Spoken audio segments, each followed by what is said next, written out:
कौम आद का जिक्र कुरान की बहुत सी सूरतों में हुआ है।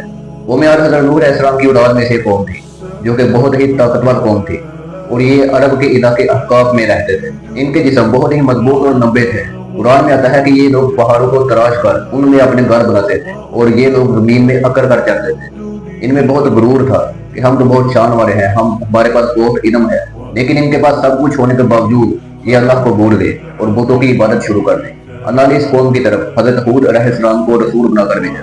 हजरत हूद अलैहिस्सलाम भी हजरत नूह की औलाद में से थे। हजरत हूद अलैहिस्सलाम ने अपनी कौम से कहा कि ऐ मेरी कौम, उस एक अल्लाह की इबादत करो कि जिसका कोई मबूद नहीं। आपने उन्हें तौहीद की तरफ बुलाया और कहा कि जमीन पर अकड़ के ना चलो और जमीन में फसाद भी ना मचाओ। आपने उनसे कहा कि अगर वो लोग ईमान नहीं आए तो अल्लाह उन्हें मजीद नेमतों से नवाजेगा। लेकिन उस कौम ने हजरत हूद की बात ना मानी।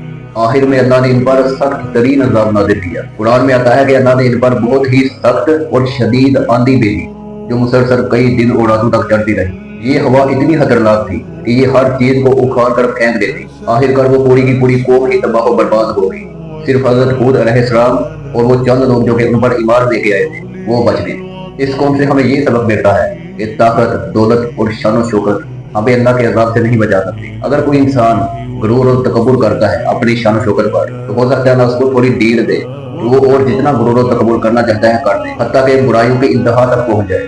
तो फिर अल्लाह उसको अचानक पकड़ेगा और उसकी जड़ काट कर रख देगा, जैसे कि कौम आद के साथ हुआ। अल्लाह ने उनको अचानक पकड़ा और जड़ काट कर रख दी।